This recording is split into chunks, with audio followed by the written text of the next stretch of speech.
안녕하세요. 오늘도 사연살롱을 찾아주셔서 감사합니다. 대학생 아들을 키우고 있는 40대 여성입니다. 저희 부부한테는 저희가 낳은 아들 외에 자식 같은 딸이 하나 더 있어요. 호적상으로는 남편의 여동생으로 되어 있으니 정확히는 제게 시누이가 되는 사이죠. 그런데 사실 시누이와 남편은 피 한 방울 안 섞인 남남이에요. 그런데도 저희 시부모님 때부터 저희 부부에 이르기까지 25년 가까이 가족으로 지내고 있습니다. 몇 년 전엔 시누이가 급성 백혈병으로 골수 이식을 받게 되었는데요. 아이러니하게도 절망적인 그 순간에 기적 같은 일이 일어났지 뭡니까? 사실 그동안 저희 부부가 대가를 바라고 어린 시누이를 맡아 키웠던 건 아니었지만 결과적으로는 은혜 갚은 까치덕을 보게 되었네요. 곳곳에서 흉흉한 소식만 들리는 각박한 세상이지만 그래도 아직 세상엔 인정이 남아있다는 걸 여러분께도 알려드리고자 이렇게 사연을 보냅니다. 저와 남편은 같은 고등학교를 다녔어요. 남편이 저보다 2학년 선배였거든요. 고3이던 남편과 고1이던 제가 처음 만난 장소는 다름 아닌 학교 도서관이었어요. 고등학교에 입학을 하면서 타 지역에서 이사를 왔던 저는 아직 친구를 사귀지 못해서 점심시간이 끝나면 학교 도서관에서 혼자 시간을 보내곤 했는데 거기에 남편이 있더라고요. 매일 같은 시간에 같은 장소에서 마주친 우리는 비록 말 한마디 섞어보지는 못했지만 은연중에 서로를 의식하게 되었어요. 고1과 고3은 교실층이 달라서 자주 만날 일이 없었지만 등하굣길이나 운동장, 매점 같은 곳에서 가끔 마주치게 되었는데 그럴 때마다 저도 모르게 남편 쪽으로 시선이 가더라고요. 그건 남편도 마찬가지였죠. 그런데 인연이 되려니 그랬을까요? 하루는 수업을 마치고 집에 가려는데 우리 학교 날라리들이 저를 부르는 거예요. 그렇게 영문도 모르고 쓰레기 소각장까지 끌려가게 되었죠. 다짜고짜 있는 돈을 다 내놓으라고 윽박지르는데 머릿속에서 5만 가지 생각이 들었어요. 여기서 소리를 지르면 누가 도와주기는 할까? 교실까지는 너무 멀어서 죽어라 도망친다고 해도 금방 잡힐 텐데 어쩌지? 이러지도 저러지도 못하고 우물쭈물 하는데 날라리 중 한 명이 제 어깨를 툭 치며 욕설을 퍼부었어요. 그리고는 본격적으로 주먹을 휘두르는 찰나 머리에서 뭔가가 툭 떨어지는 거예요. 책이었어요. 책 옆면에 십진 분류표에 따른 번호 표기가 되어 있는 걸로 봐서는 도서관 책인 것 같았어요. 고개를 들어 책이 떨어진 곳을 올려다봤더니 남편이 창밖으로 고개를 내밀고 있더라고요. 그리고는 날라리들을 향해 말했어요. 니들 지금 정다은한테 삥 뜯는 거냐? 그 말에 날라리들은 순식간에 흩어져 도망을 쳤고 저는 그 자리에 멍하니 서 있었어요. 방금 벌어진 상황에 놀라서 그런 게 아니라 남편이 제 이름을 알고 있다는 사실에 놀라서였죠. 그러자 남편이 걱정스런 표정으로 그러는 거예요. 정다은, 괜찮아? 너 혹시 쟤들한테 맞은 거야? 잠깐만 기다려.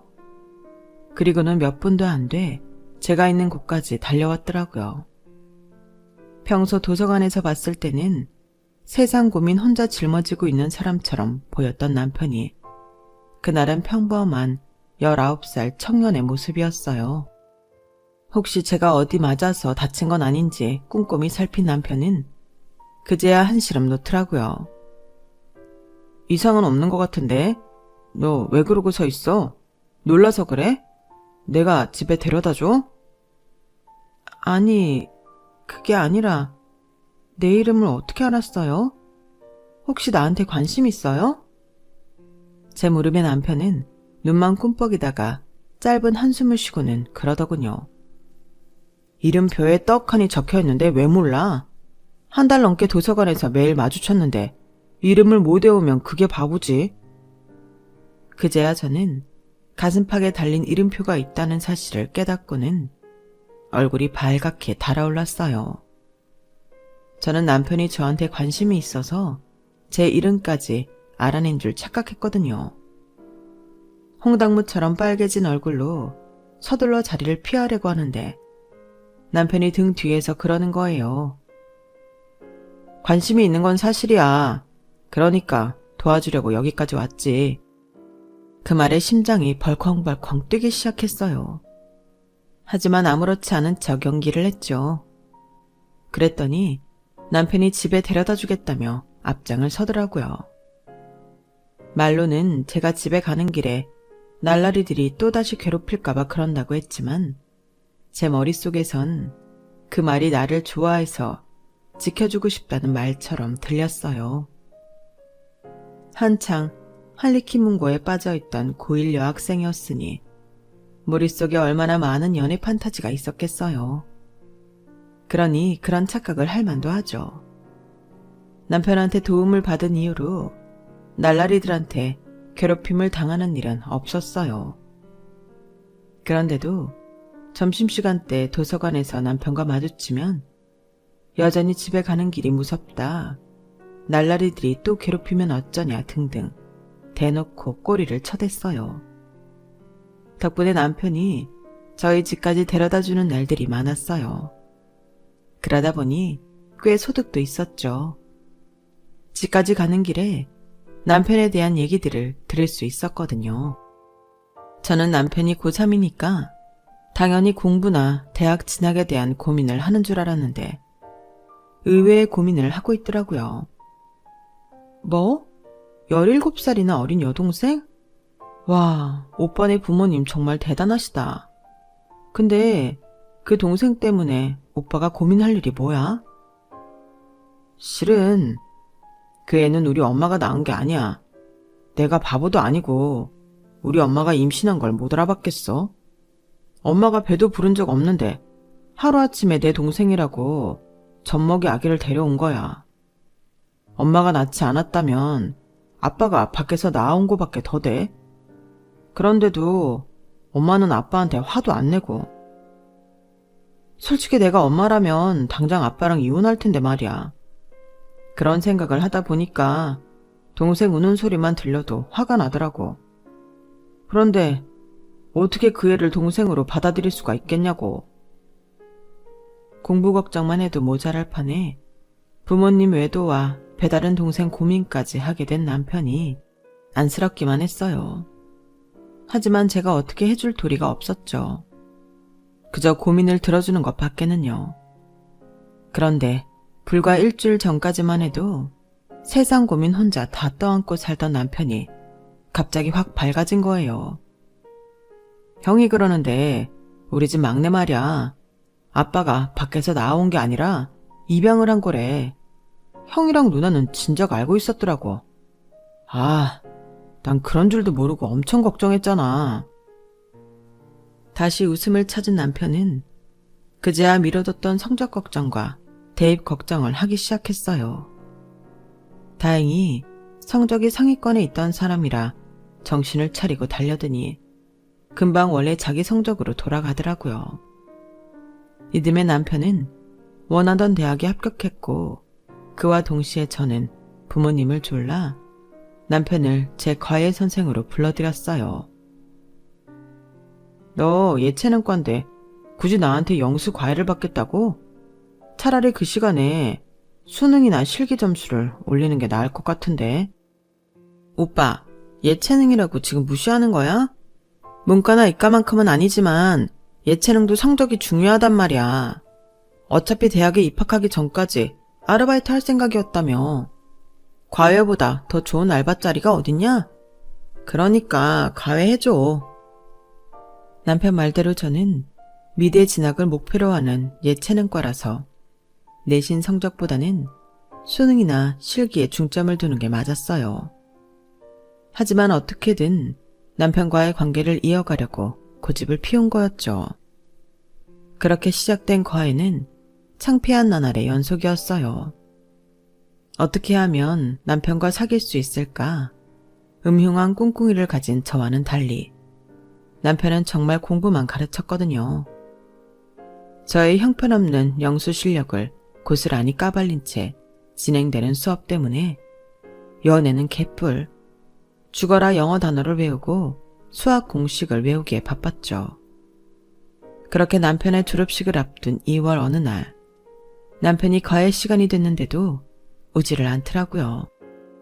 남편네 집에도 전화를 해보고 삐삐도 여러 번 쳤는데도 말이죠.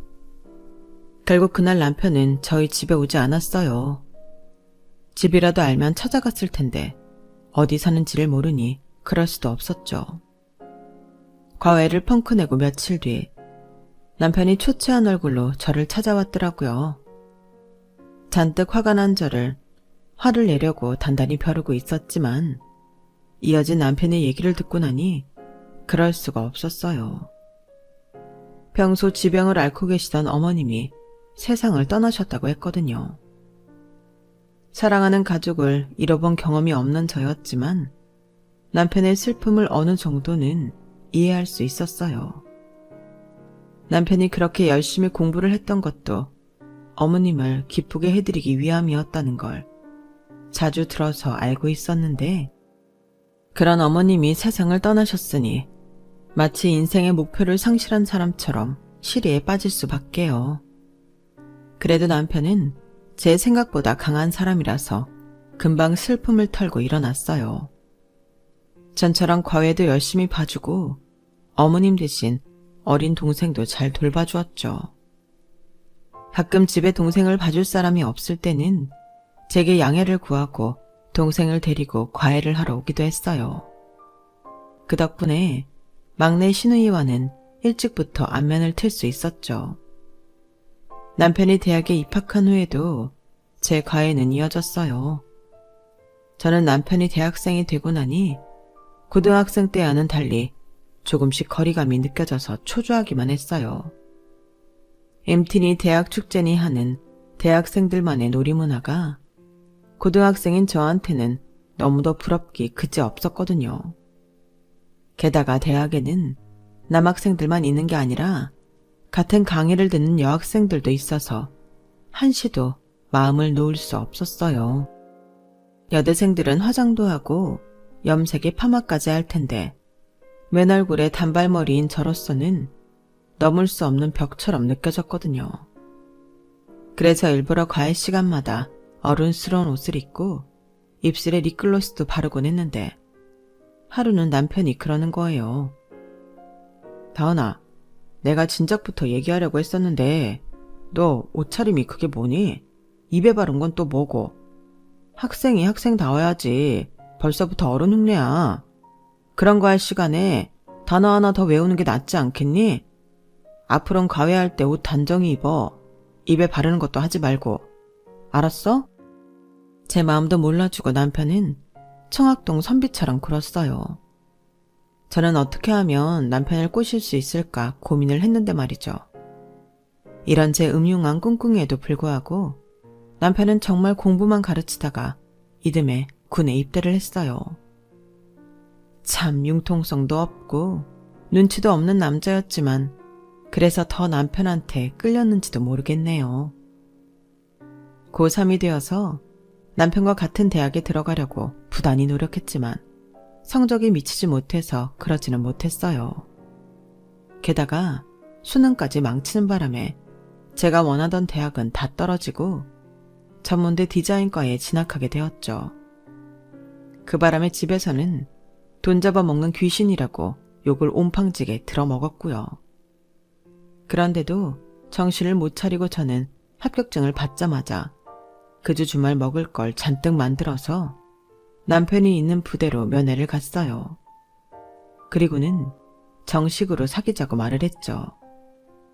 남들은 남자가 군에 가면 고무신을 거꾸로 신는다는데 저는 제 발로 고무신을 신겠다고 자처하고 나선 셈이었죠. 그동안 저랑 오랜 기간을 함께하면서 정이 들었던 탓인지 아니면 군대라는 특수 상황 때문에 그랬는지 몰라도 평소 같지 않게 남편이 순순히 그러자고 하더라고요. 그렇게 저는 고1 때 만난 남편과 그렇게 바라던 연인이 되었어요. 부대로 편지도 열심히 써서 보내고 면회도 빠지지 않고 갔어요. 남편이 휴가 때 나오면 그 며칠을 시간 단위로 쪼개가며 함께 보내곤 했고요. 남편도 저도 서로가 첫 연애 상대였기 때문에 모든 처음을 함께 할 수 있었어요. 둘 다 서툴고 어색하긴 했지만 하나하나 우리 손으로 만들어간다는 기분이 들어서 내 옆에 이 사람 말고 다른 사람이 있다는 건 상상도 할 수 없었죠. 전문대를 졸업하고 광고회사에 웹 디자이너로 취직한 저는 남편보다 먼저 사회생활을 시작했어요. 비록 나이는 2살 어렸지만 사회생활을 먼저 해서 그런가 제 눈에는 남편이 어리게만 보이더라고요. 데이트할 때도 사회인답게 신용카드로 계산을 해보이면서 얼마나 놀렸나 몰라요. 남편과 데이트를 할 때면 종종 막내 시누이가 따라 나오기도 했는데 엄마 없이 자라는 게 가여워서 머리 핀이며 학용품을 사서 안겨주곤 했어요. 그러다 보니 막내 시누이도 저를 잘 따르게 되었고요. 그렇게 알콩달콩 연애하는 사이 남편도 대학을 졸업하게 됐고 저와는 비교도 안 될 만큼 좋은 회사에 취직하게 되었어요. 그 차이를 확인하고 나니 이래서 다들 좋은 대학에 들어가려고 하나보다 싶더군요. 둘 다 번듯한 직장도 있고 결혼을 생각해야 할 나이가 되자 은근히 프로포즈를 기대하게 되었어요. 같이 놀던 친구들이 하나둘 결혼을 해서 더 조급함을 느꼈는지도 모르겠네요. 그런데 이 인간이 어떻게 된 게 결혼 얘기를 꺼낼 생각도 않는 거예요. 매번 제가 먼저 대시하고 손 내밀고 했더니 버릇이 된 건지 아니면 저랑은 결혼할 마음이 없는 건지 정말 자존심이 상했어요. 그러던 차 주말에 만나 영화를 보고 부대찌개를 먹으러 갔는데 순간 울컥해서 눈물이 나는 거예요. 느닷없는 제 울음에 남편은 난감해했고 주변 테이블에선 사람들이 힐끔거리며 우리 두 사람을 쳐다봤어요. 다은아, 너 갑자기 왜 그래? 오빠, 아무래도 나 더는 못하겠어. 우리 그만 만나자. 갑작스런 폭탄 선언의 남편은 얼이 빠진 채 멍하게 저를 바라봤어요. 저는 들고 있던 숟가락을 내려놓고 가게를 나와버렸죠. 잠시 뒤 계산을 마친 남편이 달려나오더군요. 야, 너 왜 이러는 거야? 부대찌개 먹다가 갑자기 헤어지자니. 왜? 네가 먹고 싶다는 파스타 안 먹었다고 이러는 거야? 그렇게 부대찌개가 먹기 싫었으면 말을 해야 할 거 아니야. 이 멍청아, 넌 내가 그깟 먹을 것 때문에 이러는 줄 알아? 정민이, 수영이, 가은이 다 결혼했어. 내 친구들 중에 아직까지 결혼 안 한 건 나 하나뿐이라고. 너 나랑 결혼할 생각은 있는 거니? 데리고 놀다가 결혼은 조건 좋은 다른 여자 만나서 하려는 거 아니고? 내가 매번 너한테 먼저 손 내미니까 내가 우스워 보이지? 그래서 나한테 이러는 거지. 말해봐, 이 자식아. 그러자 남편이 말없이 택시를 잡더니 저를 태웠어요. 그리고는 기사님한테 저희 집 위치를 말하고는 잘 데려다 달라며 차비를 미리 내더라고요. 그렇게 저는 남편이 잡아준 택시를 타고 혼자 집으로 왔어요.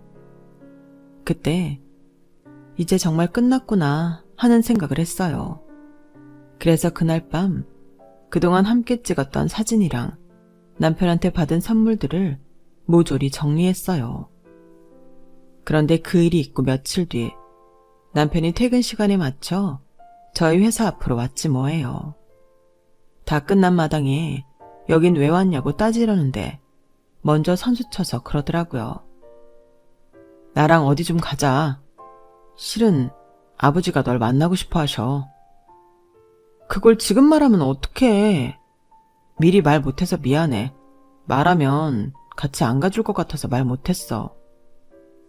헤어진 마당에 아버님을 만나는 게 이상하긴 했지만 그래도 어른이 기다리신다는데 안 갈 수도 없었어요. 그래서 억지춘향처럼 따라갔는데 아버님이 너무도 반갑게 저를 맞아주시는 거 있죠. 아버님은 아직 우리 상황을 모르시는 것 같았어요. 이놈이 워낙 눈치도 없고 목석 같은 놈이라서 연애 한번 못 해보고 늙어 죽는 게 아닌가 했는데 이렇게 예쁜 색식감을 숨겨두고 있었구나. 집사람이 살아있었다면 진작 결혼을 서둘렀을 텐데. 아가, 미안하다. 그래도 저놈이 애비한테 손 벌리기 미안하다고 지 손으로 결혼자금 준비하느라 시간이 좀 걸린 거니까 이해 좀 해줬으면 좋겠다. 네? 오빠가 결혼자금을 준비했다고요? 워낙 말수가 적은 사람이라 잘 몰랐는데 남편은 지금까지 저를 만나면서 결혼 자금을 모아왔던 모양이었어요. 올해 말이면 적금이 만기가 돼서 그때 청혼을 하려고 했었는데 제가 그걸 못 참고 먼저 헤어지자는 말을 해버린 거였죠. 솔직히 반가운 마음 반, 서운한 마음 반이었어요. 아니, 그렇게 중요한 일을 미리 언지를 좀 주면 어디 덧나나요? 꼭 사람 가지고 노는 것도 아니고 진을 다 빼놓고 감동을 주면 저만 이상한 사람처럼 보이잖아요. 살짝 열받기는 했지만 그래도 아버님이 달래주셔서 헤어지자는 말은 그 자리에서 쏙 들어가 버리고 말았어요. 그렇게 우여곡절 끝에 결혼하게 된 우리는 시댁 근처에 신혼집을 얻었어요. 아무래도 어린 시누이가 있어서 챙겨줘야 할 것들이 많았거든요. 아주버님 내에도 그렇고 시누이들도 그렇고 막내 시누이한테는 전혀 신경을 쓰지 않아서 보기 안쓰러워 내린 결정이었죠. 사춘기에 접어든 시누이는 또래들보다 체구가 작았어요. 남편 말로는 어릴 때부터 몸이 좀 약해서 잔병 치레를 많이 했다고 하더군요. 그래도 워낙 어릴 때부터 저랑 보고 자라 그런가 다른 식구들보다 저를 잘 따랐어요. 그러다 보니 시누이 학교에 갈 일이 생기면 아버님 대신 제가 가는 일이 많았어요. 시누이는 글 쓰는 재능이 있어서 교내외 100일장에서 크고 작은 상들을 많이 타오곤 했어요. 그래서 진작부터 대학 진로를 문예창작가로 잡았더라고요. 같은 예체능이라서 그런지 몰라도 어떤 면에선 남편보다도 시누이랑 말도 잘 통하고 생각도 비슷한 면이 많았어요. 그러던 어느 날이었어요. 아버님이 지인들과 약주를 한잔 하셨는지 술 냄새를 풍기시며 저희 집에 찾아오셨더라고요. 점퍼 속에 붕어빵을 한 봉지 넣고서 말이죠. 막내 며느리 주려고 산 건데 식을까봐 꼭 끌어안고 오셨다며 봉지를 건네시는데 순간 울컥하더라고요.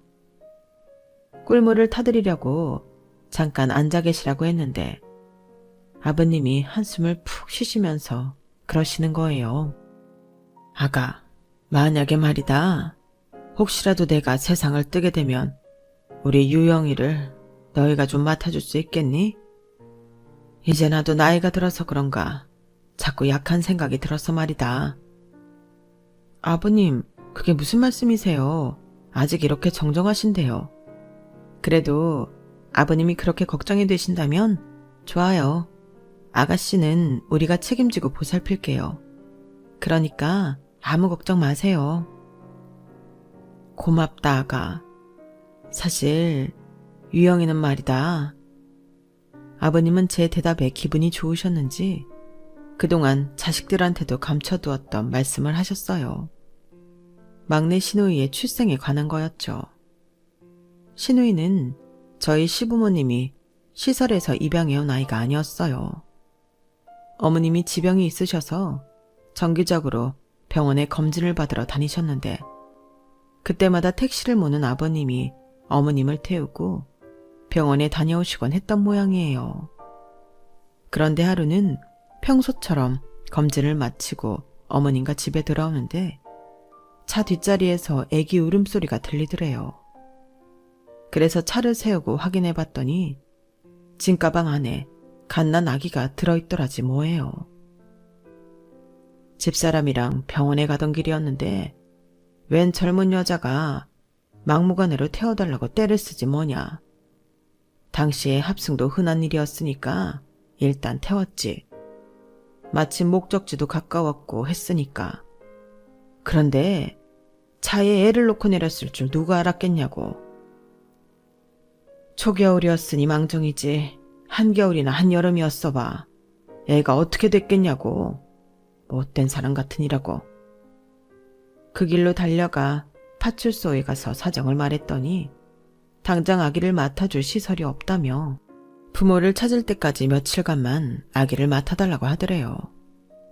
그렇게 아기를 맡은 지 이틀 뒤 아기는 시설에서 데리고 갔지만 끝내 아기 부모를 찾지 못했다고 했어요.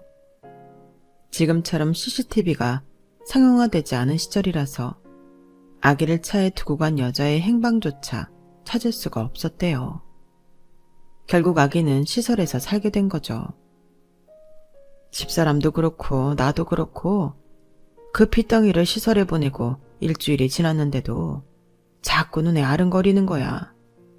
셋을 키우나 넷을 키우나 상에 숟가락 하나 더 올리는 건데 그냥 우리가 키우자 싶었지. 그래서 입양을 하게 됐다. 아기를 처음 집에 데리고 온 날은 하필 남편이 수학여행을 떠난 기간이라서 남편은 그런 내막을 알지 못한 채 입양을 한 뒤에야 아기를 만나게 됐던 거였어요. 그래서 혼자 하지 않아도 될 소가리도 했던 거고요. 그 어린 걸 위해 한 결정이었는데 지금에 와서는 우리가 욕심을 부린 게 아닌가 싶구나. 그때 우리가 데려오지 않았더라면 우리보다 더 좋은 부모를 만날 수도 있었잖니. 집사람이 그렇게 일찍 세상을 뜨지만 않았어도 그 어린 게 엄마 정도 못 받고 자라진 않았을 텐데 말이다. 그건 모르는 거죠. 혹시 알아요? 정말 이상한 양부모 만나서 험한 일 당하거나 파양됐을 수도 있잖아요. 그래도 아버님이랑 그이가 사랑 듬뿍 주고 키워주셔서 아가씨도 많이 고마워하고 있어요. 저한테도 그러던걸요. 자기는 아버님 딸이어서 너무 행복하다고요. 그러니까 괜한 마음 쓰지 마세요. 아버님은 제 말을 들으시곤 희미하게 미소를 지으셨어요. 그때는 몰랐죠. 이게 아버님과 단둘이 얘기를 나눈 마지막이 될 줄은요. 사람이 죽을 때가 되면 본인은 안다고 하잖아요. 아버님은 저희 집에 방문하시고 며칠 뒤 심근경색으로 세상을 떠나셨어요. 그 바람에 남편은 졸지에 고아가 되고 말았어요. 그런데 문제는 그 이후였어요. 아버님이 나름대로 유언장을 남겨두셨는데 그걸 본 아주버님과 큰 시누이가 엄청 화가 난 거예요. 사실 유언장이라고는 해도 형식도 갖춰지지 않은 종이 메모에 불과했어요. 있는 사람들이야 유언장을 담당하는 변호사도 따로 있고 미리 공증도 받아놓고 마련이지만 일반 사람 중에 그런 사람들이 어디 있나요? 그래도 아버님은 나름대로 자신의 뜻을 밝히려고 달력 뒷장에 유언장을 남기셨던 거죠. 아버님의 유언장 내용은 이랬어요. 아버님 명의로 된 집을 저희 부부한테 남겨준다고요. 아마도 막내 시누이를 저희 부부한테 맡기기로 하셨기 때문에 그런 결정을 내리신 것 같았어요. 말도 안 돼. 장남인 내가 버젓이 살아있는데 왜 막내인 너한테 집을 줘? 난 이따위 유언장 인정 못해. 어머 오빠, 여기서 장남이 왜 나와? 요즘엔 딸들도 똑같이 유산 상속받는다는 거 몰라? 암튼 나도 이 유언장에 동의 못한다는 거엔 동의해.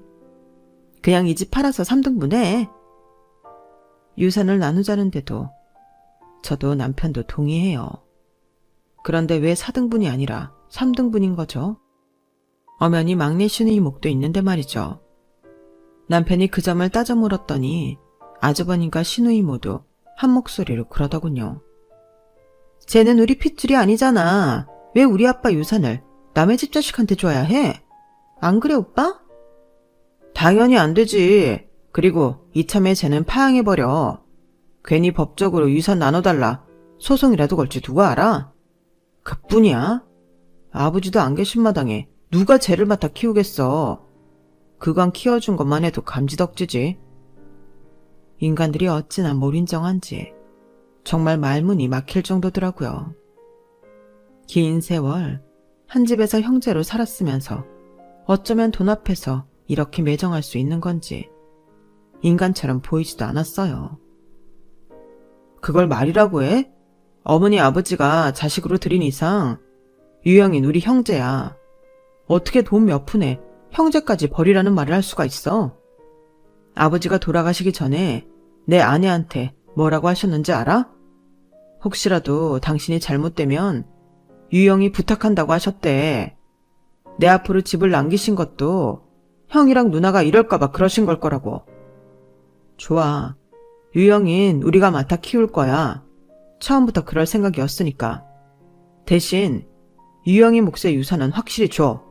안 그랬다간 내가 유영이 대신 유류분 청구 소송할 거니까 알아서들 하라고.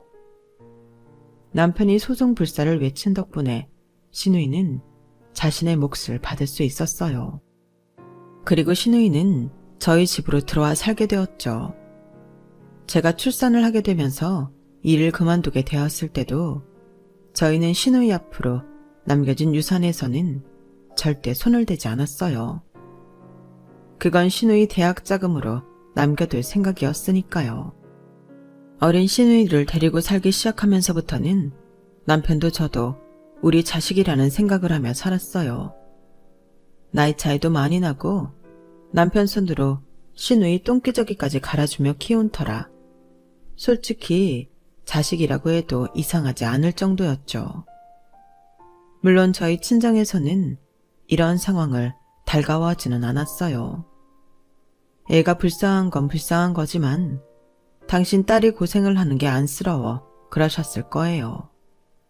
그런데요, 어린 신우이를 키우는 게 꼭 힘든 것만은 아니었어요. 제가 출산을 하자 신우이가 우리 아들 기저귀도 갈아주고 저 대신 우유도 먹여주고 여러모로 도움을 주었거든요. 마치 제 남편이 신우이한테 그랬던 것처럼요. 따지고 보면 신우이와 함께 사는 건 단점보다는 장점이 더 많았던 것 같아요. 그렇게 저희 집에서 살던 신우이는 대학에 들어가면서 독립을 하게 되었어요. 신우이가 들어간 학교가 안성에 있었는데 서울까지 통학하기 힘들어서 기숙사 생활을 했거든요. 처음엔 주말과 방학에는 집에 와서 지내다가 3학년 때부터는 그쪽에 원룸을 구해 자취를 하게 되었어요. 그러면서 전보다는 발길이 뜸하게 됐지만 가끔 신우이가 서울집에 오기도 하고 남편과 제가 김치랑 밑반찬을 싸들고 가기도 했기 때문에 여전히 관계는 유지하고 살았어요. 대학을 졸업한 후에는 서울에 있는 출판사에 취직을 해서 다시 서울로 올라오게 되었고요. 저희 부부는 같이 살기를 바랐지만 아무래도 저희 아들도 꽤 자랐고 내 식구가 함께 살기엔 집이 좁아서 그런지 신우이가 회사 근처에 원룸을 얻어 살겠다고 그러더라고요. 우리 부부는 다 큰 자식 품에서 떠나보내는 심정으로 신우이의 독립을 지켜볼 수밖에 없었죠. 그런데 회사를 잘 다니는 줄 알았던 신우이가 집에 올 때마다 혈색도 안 좋고 무엇보다 살이 많이 빠져 있는 거예요. 자기 말로는 빈혈도 심하다고 하고요. 그런데도 미련하게 병원에 갈 생각을 않는 거예요. 아가씨, 호미로 막을 거 가래로 막을 셈이야? 아프면 병원에 가야지. 왜 안 가겠다고 버티는데? 일어나. 나랑 당장 병원부터 가자. 언니, 나 괜찮아요. 그냥 업무 때문에 신경을 많이 써서 그래요. 그러면 더 문제지. 아무리 업무가 과중해도 사람 몸이 이렇게 망가질 정도라면 회사에 문제를 제기해야 하니까. 잔소리 말고 당장 일어나. 어서. 싫다는 걸 억지로 끌고 근처 병원으로 갔는데 거기서 큰 병원에 가서 검사를 받아봐야 할 것 같다고 그러는 거예요. 그 말인즉슨 중병이 의심된다는 거 아니겠어요? 그래서 며칠 뒤 회사에 월차를 내게 하고 금식을 한 채 대학병원으로 갔어요. 그렇게 검사를 받았는데 세상에. 급성 골수성 백혈병이라지 뭐예요. 상태가 조금 더 심해지면 골수 이식밖에는 방법이 없다고 하더라고요. 그 말을 듣는데 심장이 뚝 떨어지는 기분이었어요. 지금까지 살면서 가족 중에 중병을 앓은 사람이 없었기 때문에 더 놀랐는지도 모르겠네요. 일단 신우이를 병원에 입원시키고 그날은 제가 병원에서 함께 밤을 보냈어요. 다음날 집에 돌아온 저는 남편과 상의 끝에 신우이 친부모를 찾아보기로 했어요. 그래서 신우이한테 유전자 등록을 하자고 말했죠. 혹시라도 골수 이식을 하게 된다면 아무래도 친부모 조혈 모세포가 일치 확률이 높을 것 같았기 때문이었죠. 물론 우리 부부도 적합검사는 받겠지만요. 그 말에 잠시 생각에 잠겼던 신우이는 꼭 골수 이식 때문이 아니더라도 한 번쯤은 어떤 사람이 자기 부모인지 보고 싶긴 했다며 유전자 등록을 하겠다고 했어요. 그렇게 등록을 마치고 몇 달이 지난 어느 날 경찰서에서 연락이 온 거예요. 신우이의 부모로 추정되는 사람이 있는데 만나보겠냐고요. 당연히 만나겠다고 했죠. 그렇게 연락을 받고 병원으로 찾아온 사람은 50대 중반의 부부였어요. 병실에 들어선 순간 신우이 부모가 확실하구나 라고 생각할 정도로 신우이와 얼굴 곳곳이 닮았더라고요. 병상에 누워있는 신우이를 본 부부는 보자마자 눈물을 터뜨리며 달려와 끌어안았어요. 신우이도 그분들한테 뭔가 느껴지는 게 있었는지 눈물을 펑펑 쏟더라고요. 한참이나 울고 난 뒤 부부는 의외의 말을 했어요. 자신들이 자식을 버린 게 아니라 병원에서 누군가 아이를 훔쳐갔던 거라고요. 범인을 잡기는 했는데 그 여자가 정신이 온전치 않은 상태로 횡설수설 해댈 뿐 아이의 행방은 찾을 수 없었다더군요. 알고 보니 그 범인은 몇 번의 유산 끝에 그 병원에서 아이를 낳았는데 이미 뱃속에서 죽은 채 나왔던 모양이었어요. 죽은 아기를 안고 실신할 정도로 울던 여자는 병실에서 안정을 취하게 되었죠. 그러다 정신이 든 여자는 몰래 빠져나가 신생아실에 있던 신우이를 데리고 병원을 나선 거예요. 남의 아기를 훔쳐선 일주일 남짓 여관방을 돌며 생활하던 여자는 더는 안 되겠다 싶었는지 저희 아버님 택시에 아기를 담은 여행 가방을 놓고 내렸던 거고요. 한 여자의 잘못 때문에 20년을 훌쩍 넘는 기간 동안 생사조차 모르고 살았던 신우이와 그 부모는 그날 이후 그간 못 나눈 정을 나누며 살고 있어요. 이것도 벌써 수년 전 일이네요. 신우이는 그해 겨울에 2살 아래 남동생의 골수를 이식받아 3년이 지난 지금까지도 건강히 잘 지내고 있어요. 그리고 저희는 생각지도 못한 선물을 받았어요. 신우이 친부모님이 꽤 재력이 있는 분들이었는데 그동안 자신의 딸을 잘 보살펴줘서 고맙다며 제주도에 있는 타운하우스 한 채를 주셨거든요. 말로는 분양이 안 된 한 채 있어서 처치곤란이라며 받아달라고 하셨지만 직접 가서 보니까 당장이라도 매매가 가능할 정도로 인기가 있는 곳이더라고요. 아무래도 저희가 부담 가질까봐 그러신 모양이에요. 그래서 거절했더니 신우이가 집까지 찾아와 받으라고 닥달을 하네요. 그래야 자기가 마음의 짐을 덜 수 있을 것 같다고요. 그래서 염치불구하고 받았답니다. 지금도 그 타운하우스는 세컨하우스로 잘 쓰고 있답니다. 저희 친정 식구들도 덕분에 자주 애용하고 있고요. 예전엔 어린 신우이 데리고 사는 걸로 속상해하셨던 친정엄마도 지금은 저희 시누이를 은혜 갚은 까치라고 부르시더라고요. 아, 깜빡했는데 뒤늦게 저희 집 소식을 들은 아주버님과 시누이가 오랜만에 연락했더라고요. 시누이 친부모 연락처를 알려달라나 뭐라나. 안 봐도 뻔하죠. 어떻게든 한몫 챙기려고 그러는 걸 누가 모르겠어요. 그래서 모른다고 딱 잡아댔답니다. 뭐 자기들이 연락처를 알아낸다고 해도 시누이가 그 사람들한테 당한 게 있는데 순순히 그 사람들 요구를 들어주겠어요? 어림도 없지. 그러게 심보 좀 곱게 쓸 일이지. 우리 부부가 대가를 바라고 시누이를 키웠던 건 아니었지만 결과적으로는 시누이 덕분에 분에 넘치는 호사를 누리게 된 셈이잖아요. 머리 검은 짐승은 거두는 게 아니라는 말이 있긴 하지만 세상엔 은혜 갚은 까치들도 많다는 증거가 아닐까 생각합니다. 지금까지 저희 집 얘기를 들어주셔서 감사합니다. 여러분의 가정에도 항상 안녕이 가득하길 바랍니다. 여러분, 사연 댓글에 응원과 현명한 조언 부탁드려요. 좋아요와 구독은 저에게 큰 힘이 됩니다. 오늘도 좋은 일 가득하세요.